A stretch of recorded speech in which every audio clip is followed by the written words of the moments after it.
It was an ordinary Friday evening, the kind that carries the weight of a long week. I had planned a special surprise for my wife, Emily, hoping to reignite the fading spark in our marriage. Life had become overwhelming lately. My role as a project manager demanded more time than I could spare, but I believed our bond was strong enough to endure anything. I didn't realize the storm had already begun to stir.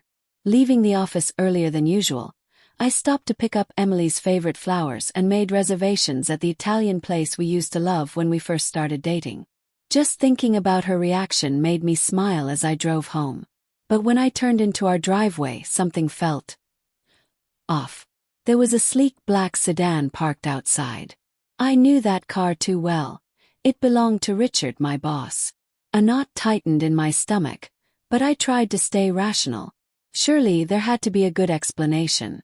Richard was in his late 40s, confident, driven, and widely respected at the company. I never expected to see his car outside my house. I entered quietly, flowers in hand. From the living room I heard laughter, Emily's voice blending with Richard's unmistakable chuckle. My heart began to pound. I stepped inside, trying to keep my composure. There they were, sitting side by side on the couch. When they noticed me, both turned at once. Emily's smile vanished, her cheeks flushing with guilt. Richard, on the other hand, looked calm, too calm. "Ethan," Emily said, her voice unsteady.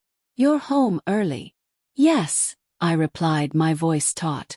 "And I see we have a guest." Richard stood up and adjusted his tie. "Ethan, I didn't mean to intrude. I stopped by to discuss some ideas with Emily for the company's charity gala. She had some great suggestions." "At my house?" asked sharply. "During work hours." Emily quickly rose, twisting her hands nervously. "It's not what you're thinking. Richard just came over for a quick talk about the event." "Hey." "I didn't think it was a big deal." "Not a big deal," I echoed, glancing between the two. The tension was suffocating. Richard's cologne still lingered, mingling with the faint smell of coffee. "I think it's best you leave, Richard," I said firmly, locking eyes with him. He hesitated, then gave a slight nod. "Of course. I'll see you at work, Ethan." Without another word, he walked out, leaving Emily and me in silence. She opened her mouth to explain, but I stopped her. "Emily, what is going on? And don't tell me this is just about the gala." Tears welled up in her eyes. "Ethan, I made a mistake. I didn't know how to tell you. You've been so busy lately and I've felt alone." Her words hit like a punch to the chest. "So you turned to him?" "Yes. My boss." "It didn't start like that," she whispered, voice cracking. "At first he was just kind. He listened. But then it went too far. I never meant for it to happen." I dropped into a chair, crushed under the weight of her confession. "Do you have any idea what you've done?" I asked, barely able to look at her. "What this means for us? I trusted you." "I trusted him."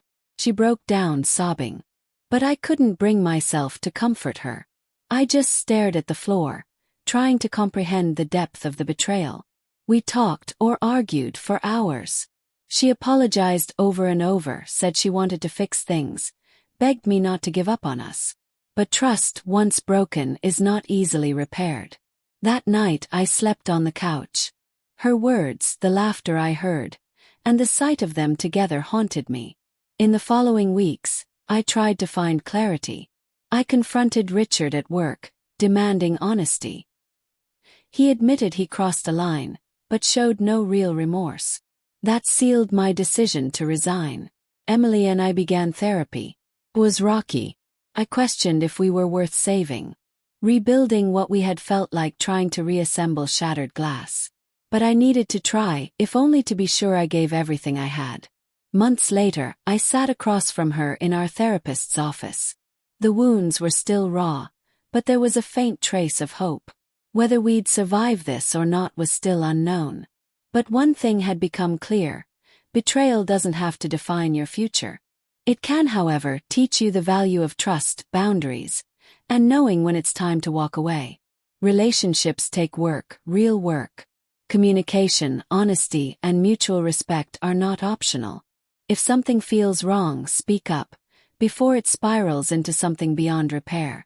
Sometimes the toughest battle you face is the one where you fight to save yourself.